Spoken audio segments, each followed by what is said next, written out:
Friends, എല്ലാവർക്കും എൻ്റെ YouTube ചാനലിലേക്ക് സ്വാഗതം. ഇന്ന് നമ്മൾ പഠിക്കാൻ തുടങ്ങിയിട്ട് 14-ാമത്തെ ദിവസമാണ്. 14 ദിവസങ്ങൾ എൻ്റെ മുന്നിലൂടെ ഞാൻ പഠിക്കാനിരുന്നതിന് ശേഷം കടന്നുപോയി. അത്യാവശ്യം നല്ല രീതിയിൽ പഠിക്കാൻ കഴിഞ്ഞിട്ടുള്ള ദിവസങ്ങളായിരുന്നു.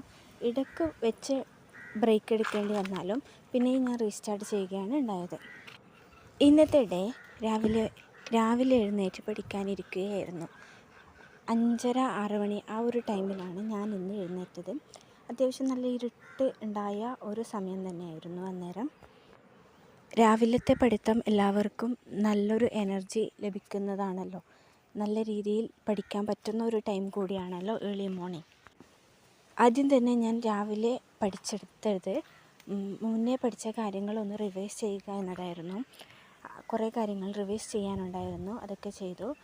പിന്നെ കുറച്ച് റാങ്ക് ഫയലിനെ കുറച്ച് ഭാഗം നോക്കി. അത് കഴിഞ്ഞ് PYQ സെക്ഷൻ കുറച്ച് നോക്കി. കുറേയായി വിചാരിക്കുന്നു PYQ നോക്കണമെന്ന്. ഏത് നോക്കും എന്ന കൺഫ്യൂഷനിലായിരുന്നു. അങ്ങനെ ഞാൻ പിന്നെ പെട്ടെന്ന് റീസെൻ്റ് കഴിഞ്ഞ 10th പ്രിലിംസിൻ്റെ തന്നെ ക്വസ്റ്റ്യങ്ങളെടുത്ത് നോക്കി.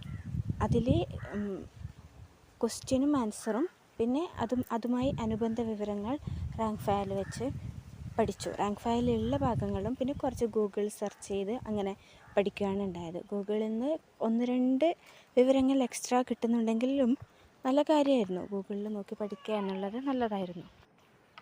നിങ്ങളുടെയൊക്കെ പഠിത്തം എവിടം വരെയായി ഒന്ന് കമൻറ്റ് ചെയ്യൂ.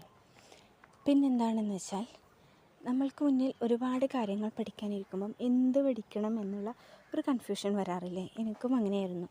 ഇപ്പം കുറേ നോട്ടിഫിക്കേഷൻ വരുന്നു. സെക്രട്ടേറിയറ്റ് അസിസ്റ്റൻ്റ്, KS, അങ്ങനെ ഒരുപാട് നോട്ടിഫിക്കേഷൻ വരുമ്പം എന്ത് പഠിക്കണം എന്നുള്ള കൺഫ്യൂഷൻ നല്ലോണം ഉണ്ടായി. അപ്പോഴാണ് ഞാൻ കോൺസെൻട്രേറ്റ് ചെയ്യാൻ തുടങ്ങിയത്. 10th മെയിൻസിന് വേണ്ടി മാത്രം കോൺസെൻട്രേറ്റ് ചെയ്യാം എന്നുള്ള ചിന്തയിലേക്ക് ഞാൻ എത്തുകയും അങ്ങനെ അത് മാത്രം കോൺസെൻട്രേറ്റ് ചെയ്ത് പഠിക്കാനിരിക്കാൻ തുടങ്ങുകയുമായിരുന്നു. ഞാൻ 10th മെയിൻസിനായിട്ട് ഇതുവരെ ഒരു പെയ്ഡ് കോഴ്സൊന്നും അറ്റൻഡ് ചെയ്തിട്ടില്ല. എടുക്കണമെന്ന ആഗ്രഹമുണ്ട്, പക്ഷേ റിസൾട്ട് വന്നിട്ട് എടുക്കാം എന്നൊരു ചിന്തയിലാണ് ഞാൻ നിൽക്കുന്നത്. പിന്നെ ഏതെടുക്കും എന്നുള്ള കൺഫ്യൂഷൻ നല്ല രീതിയിലുണ്ട്. ഞാൻ LDCക്ക് വൊക്കാസ്പീഡിയതാണ് എടുത്തത്. അത് നല്ലൊരു ക്ലാസ്സായിരുന്നു. ഇനി ചിലപ്പം അത് തന്നെ എടുക്കും, അല്ലെങ്കിൽ ലക്ഷ്യ നോക്കണമെന്നൊരാഗ്രഹമുണ്ട്. ഇതിലേതെങ്കിലും ഒന്ന് എടുക്കാനാണ് ഞാൻ ആഗ്രഹിക്കുന്നത്. പിന്നെ എന്തൊക്കെയാണ്, സത്യം പറഞ്ഞാൽ ഇതുവരെയുള്ള പഠിത്തത്തിൽ പഠിച്ചതൊക്കെ നല്ല രീതിയിൽ പഠിച്ചു. പക്ഷേ ഇത് മതിയോ, ഇത്രയൊക്കെ മതിയോ എന്നുള്ള കൺഫ്യൂഷനുണ്ട്. എന്താണെന്ന് വെച്ചാൽ, ഞാൻ ഇതുവരെയും പ്രിലിംസ് അത്യാവശ്യം നല്ല രീതിയിൽ മാർക്കോടെ പാസ്സായിക്കൊണ്ടിരിക്കുമ്പോഴും മെയിൻസ് എനിക്കൊന്നും ക്ലിയർ ചെയ്യാൻ പറ്റാറില്ല. അത് എന്തുകൊണ്ടാണെന്ന് ചോദിച്ചാൽ എനിക്കറിയില്ല. റിവിഷൻ്റെ പ്രോബ്ലമാണോ, റിവിഷൻ പ്രോപ്പറായി ചെയ്യാത്തതുകൊണ്ടാണോ എന്താണെന്നുള്ളൊരു ഉത്തരം കിട്ടിയിട്ടില്ല. പിന്നെ ഇംഗ്ലീഷ്, മാത്സ് ഒരുവിധം കുഴപ്പമില്ലാണ്ട് അറ്റൻഡ് ചെയ്യുന്ന ഒരാളാണ് ഞാൻ. ഇംഗ്ലീഷ് പഠിച്ചെടുത്തിട്ട് തന്നെയാണ് ചെയ്യുന്നത്. എന്നാലും മെയിൻസ് ക്ലിയർ ആവാൻ പറ്റാത്തൊരു സങ്കടം എപ്പോഴും ഉണ്ടാവാറുണ്ട്. ഇപ്രാവശ്യം അങ്ങനെ ഒരു നെഗറ്റീവ് പറയാനാവരുത്. എന്തായാലും പോസിറ്റീവ് മറുപടിയിലേക്ക് എനിക്ക് എത്തണം എന്നുള്ളൊരു ചിന്ത കൂടിയാണ്. വീട്ടമ്മമാരാകുമ്പോൾ അവർക്കറിയാമല്ലോ, അവരുടെ ടൈം എന്ന് പറയുന്നത് അത്രയും കുറച്ച് മാത്രമേ ടൈം കിട്ടൂ. അന്നേരം പഠിക്കാൻ പറ്റുന്ന ടൈം പഠിക്കാനിരിക്കുക എന്ന് മാത്രമേ പറയാനുള്ളൂ. അല്ലാണ്ട് നമുക്കായി ഒരു ടൈം കണ്ടെത്താൻ നിന്നാൽ ഒന്നും നടക്കില്ല. എനിക്കൊരു കുഞ്ഞുണ്ട്, പ്രീ പ്രൈമറിയാണ്. എന്നാലും സ്കൂളില്ലാത്ത ദിവസങ്ങളിൽ അവളെ വെച്ച് പഠിക്കാനിരിക്കുക എന്ന് പറയുന്നത് കുറച്ച് റിസ്ക്കുള്ള കാര്യമാണ്. എന്നാലും പറ്റാവുന്ന ടൈമുകളിൽ പഠിക്കാൻ ശ്രമിക്കാറുണ്ട്. അതുകൊണ്ട് തന്നെ അന്ന് തയ്യാറാക്കുന്ന ടു ഡു ലിസ്റ്റൊന്നും നേരാവണ്ണം കംപ്ലീറ്റ് ചെയ്യാൻ പറ്റാറില്ല. ഇനി അത് അങ്ങനെ മുന്നോട്ട് പോയാൽ ശരിയാവില്ല എന്ന ചിന്തയുണ്ട്. നല്ല രീതിയിലെല്ലാം പഠിക്കാൻ ഉദ്ദേശിച്ച കാര്യങ്ങളെല്ലാം പഠിച്ചു തീർക്കണം എന്ന് തന്നെയാണ്. എൻ്റെ CA സെക്ഷൻ നോക്കിയാൽ CAയിൽ ഞാൻ ജനുവരി ഫുള്ള് കംപ്ലീറ്റ് ചെയ്തു. ഇനി ഫെബ്രുവരിയും കൂടി കംപ്ലീറ്റ് ചെയ്യണമെന്നുണ്ട്. അതിൻ്റെ 3/4 ഭാഗവും കംപ്ലീറ്റായി. കുറച്ച് ഭാഗമുണ്ട്, അത് നോക്കണമെന്നാണ്. ടൈം കിട്ടുമ്പോൾ അത് നോക്കണം.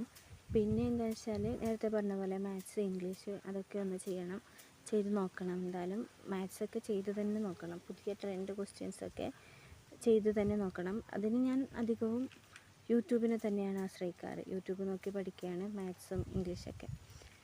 CAയും അങ്ങനെയായിരുന്നു. ഞാൻ യൂട്യൂബിൽ ടാലൻറ്റിൻ്റെ കറണ്ട് അഫെയർ ക്ലാസ്സുകളാണ് മുന്നേ നോക്കിക്കൊണ്ടുണ്ടായത്. പക്ഷെ ഇപ്പോൾ ഞാൻ ഡെയിലി ക്ലാസ് നോക്കുന്നില്ല. അതൊന്നിച്ച് പിന്നെ എഴുതിയെടുക്കാമെന്ന ഒരു മനോഭാവത്തിലാണ് നിൽക്കുന്നത്. എന്നാലും ഡെയിലിയുള്ള കറണ്ട് അഫെയർ വായിച്ചു പോകാറുണ്ട്. എക്സാമിന് പ്രിപ്പയർ ചെയ്യുന്നവരിൽ പകുതിയും 90 കിഡ്സൊക്കെയാണല്ലോ. ഈ 90 കിഡ്സിനൊക്കെയുള്ള ഒരു പ്രത്യേകത അറിയാം, എക്സാം കുറേ എഴുതി ഒരു നല്ല തയമ്പ് കിട്ടിയ ആൾക്കാരായിരിക്കും. മാനസികമായിട്ട് നല്ല മനസ്സിനൊരു ഉറപ്പ് കിട്ടിയ ആൾക്കാരായിരിക്കും.